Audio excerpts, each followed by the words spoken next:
guys, what's up? It's Rolly here coming to you with Something RX today, joined by Dan, one of Australia's strongest men. How you going? Yeah, pretty good. And yourself? Yeah, very good. So to anyone who doesn't know, Dan over here is competing at the Arnold Classic today. It's a 2-day event, right? Yes.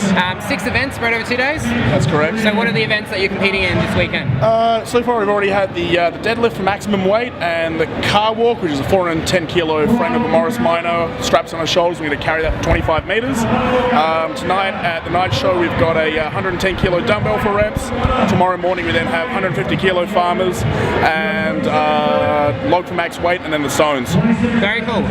What's been your favourite event so far? Car walk's my favourite event. I mean, moving events like the yoke and car have always been good events for me. Managed to break my own Australian record today. Cut about 18 seconds or? I got just over 20. Just over 20, yeah. Yeah. So to anyone who doesn't know what that is, try imagine putting over 400 kilos on your shoulders and walking with it any amount of distance. I mean, that's incredible. How long have you been competing in Strongman for? I've been competing since the last 5 years, I think. But unfortunately, been slightly injury-ridden those first few years, so I've really only gotten 3 years worth of actual sort of training and competition in during that time. Yeah. It's been kind of a bit hit and miss, but I kind of feel like I'm finally starting to hit my strides a little now. So, yeah. Well, you're doing very well. What was your background in training before Strongman? I started off playing rugby and wanted to get better for rugby. Started doing some powerlifting stuff at the gym.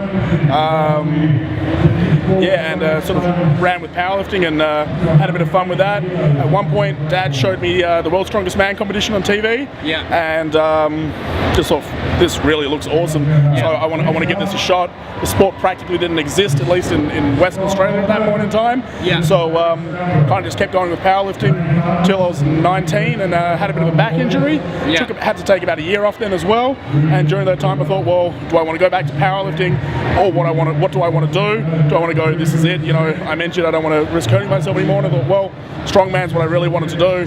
I'm going to use this time off to research that, at least come up with some equipment so I can at least start training it.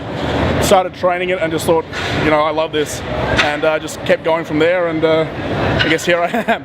Very nice. Now, how did you get so strong? Was it just something in your genes, or was it just hard work?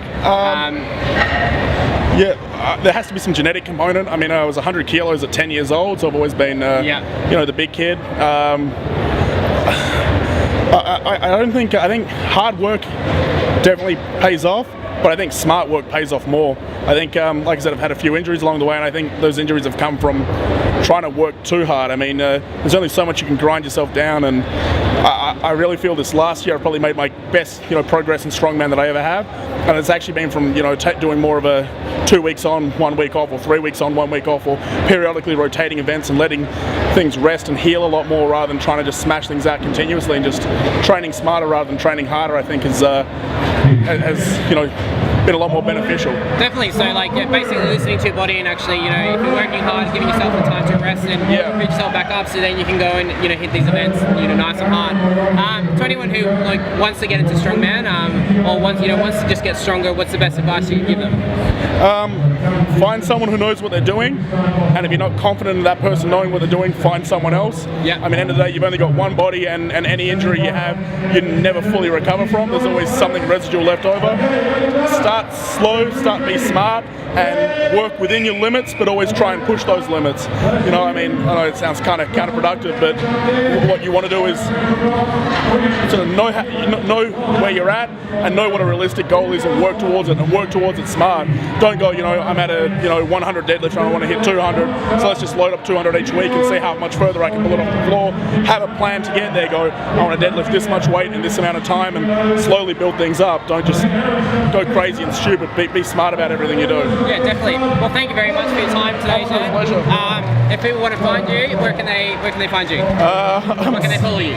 I'm somewhat internet anonymous at this point in time. Yeah. I do have a YouTube channel which I rarely update, which I think is Daniel's Happy Funland. Okay, yeah. And then just honestly through my Facebook, just Daniel Macri. Awesome. You'll find me. There's Will do. big fat-headed bearded guy with his girlfriend. Yeah, so, very cool. I mean, you'll find me quite easy. Awesome. Well, thank you very much, guys, for tuning in. Take care and peace. Let's go. Come on, Dan, go for the gears. This is very fast indeed. Big Dan Macri, and over the line. Oh my goodness me! 21. Oh, I'll wait for the official time. 21:62, that is the official time. That's magnificent. Dan Macri.